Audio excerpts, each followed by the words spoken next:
ನಮಸ್ಕಾರ ಸ್ನೇಹಿತರೆ. ಇವತ್ತು ನಾನು ನಿಮಗೆ ಹೇಳೋದು ಒಂದು ಬಹಳ ಸರಳ ಆದರೆ ಶಕ್ತಿಯುತ ಮನೆಮದ್ದು. ಅದು ನಿಮಗೆ ಮನಃಶಾಂತಿ ತರುತ್ತದೆ ಮತ್ತು ಆಳವಾದ ನಿದ್ರೆಗೆ ಸಹಾಯ ಮಾಡುತ್ತದೆ. ನಾವು ಬಳಸೋದು ನಿತ್ಯಕಾಲದ ತಿನಿಸಿನಲ್ಲಿ ಬಳಸುವ ಪಲಾವ್ ಎಲೆ ಅಂದರೆ ಬೆಳಪತ್ರೆ. ಹೌದು, ಈ ಸುಗಂಧದ ಎಲೆ ನಿಮ್ಮ ನಿದ್ರೆ ಗುಣಮಟ್ಟವನ್ನು ಸುಧಾರಿಸಬಹುದು ಅನ್ನೋದನ್ನು ಕೇಳಿದ್ದೀರಾ? ಇಲ್ಲದಿದ್ದರೆ ಇವತ್ತು ಕಡ್ಡಾಯವಾಗಿ ನೋಡಿ. ಪಲಾವ್ ಎಲೆ ಅಂದರೆ ಬೆಳಪತ್ರೆ. ಇದನ್ನು ನಾವು ಹುಳಿ, ಪಲಾವ್, ಬಿರಿಯಾನಿ, ಕಷಾಯಗಳಲ್ಲಿ ಬಳಸೋದು ಸಾಮಾನ್ಯ. ಇದರಲ್ಲಿ ನೈಸರ್ಗಿಕ ತೈಲಗಳು ಸೈನಿಯೋಲ್ ಮತ್ತು ಲೈನಾಲೋಲ್ ಎಂಬ ಸಂಯುಕ್ತಗಳು ಇರುತ್ತವೆ. ಇವುಗಳು ಮಾನಸಿಕ ಒತ್ತಡವನ್ನು ಕಡಿಮೆ ಮಾಡುತ್ತವೆ. ಇದರ ವಾಸನೆ ಮಾತ್ರ ಕೇಳಿದರೂ ತಲೆ ತುಂಬಾ ಹಗುರವಾಗುತ್ತದೆ. ಅನೇಕರು ಇದರ ಸಾರದ ಮೂಲಕ ಮನಸ್ಸಿಗೆ ತಂಪು ತರುವ ಪ್ರಯೋಗ ಮಾಡ್ತಾರೆ.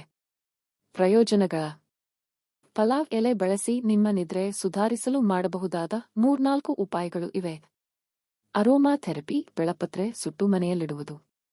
ಇದರಿಂದ ಮನಸ್ಸು ಶಾಂತವಾಗುತ್ತದೆ. ಕೆಲಸದ ಒತ್ತಡ, ಬೇಜಾರು ಇತ್ಯಾದಿ ಕಡಿಮೆಯಾಗುತ್ತದೆ. ಕಷಾಯ ಕುಡಿಯುವುದು, ರಾತ್ರಿ ನಿದ್ರೆಗೆ ಮುಂಚೆ ಪಲಾವ್ ಎಲೆ, ತುಳಸಿ, ಜೀರಿಗೆ, ಕಾಡು ಶುಂಠಿ ಹಾಕಿ ಕಷಾಯ ಮಾಡಿ ಕುಡಿದರೆ ದೇಹದ ಅಂತರಾಳದಲ್ಲಿ ಶಾಂತಿ ಮೂಡುತ್ತದೆ. ಬಾತ್ ವಾಟರ್, ಪಲಾವ್ ಎಲೆ ನೀರನ್ನು ಸ್ನಾನಕ್ಕೆ ಬಳಸಿದರೆ ದೇಹದ ತೂಕಡತೆ ಹೋಗಿ ಹಗುರವಾಗುತ್ತದೆ.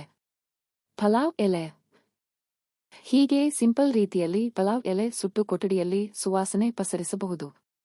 ಇದಕ್ಕೆ ನೀವು ಬೇಕಾದುದು 2-3 ಒಣ ಪಲಾವ್ ಎಲೆ, 1 ಲೈಟರ್. ವಿಧಾನಂ: ಎಲೆಗಳನ್ನು ಒಂದು ಮೂರ್ತಿದಂತೆ ಬಿಗಿಯಾಗಿ ಪಡಿಸಿ, ಮೃದುವಾಗಿ ಬೆಂಕಿ ಹಚ್ಚಿ, ಧೂಪದಂತೆ ಹೊತ್ತಿಕೊಂಡಾಗ ಅದನ್ನು ಕೋಣೆಯೊಳಗೆ ಇಡಿರಿ. ಕೊಠಡಿಗೆ ಒಂದು ಸುಗಂಧ ವಾತಾವರಣ ಬರುತ್ತದೆ.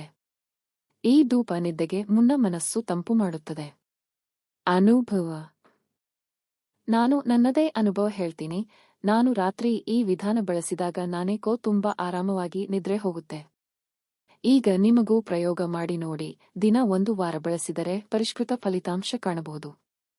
ಎಚ್ಚರಿಕೆ: ಗರ್ಭಿಣಿಯರು, ಅಲರ್ಜಿ ಇರುವವರು ಮೊದಲು ಪರೀಕ್ಷಿಸಿ ಅಥವಾ ವೈದ್ಯರ ಸಲಹೆ ತೆಗೆದುಕೊಳ್ಳಿ. ಹೀಗೆ ಪಲಾವ್ ಎಲೆ ನಮ್ಮ ಅಡಿಗೆಮನೆ ಇದಿಗೆ ಮಾತ್ರ ಅಲ್ಲ, ಇದು ನಿಮ್ಮ ನಿದ್ರೆ ಹಾಗೂ ಮನಃಶಾಂತಿಯ ಗೆಳೆಯ ಕೂಡ. ಈ ವಿಡಿಯೋ ಇಷ್ಟವಾದ್ರೆ ಲೈಕ್ ಮಾಡಿ, ಶೇರ್ ಮಾಡಿ ಮತ್ತು ಹೀಗೆ ಇನ್ನಷ್ಟು ನೈಸರ್ಗಿಕ ಮನೆಮದ್ದುಗಳಿಗಾಗಿ ಚಾನೆಲ್ನ್ನು ಸಬ್ಸ್ಕ್ರೈಬ್ ಮಾಡಿರಿ. ಧನ್ಯವಾದಗಳು.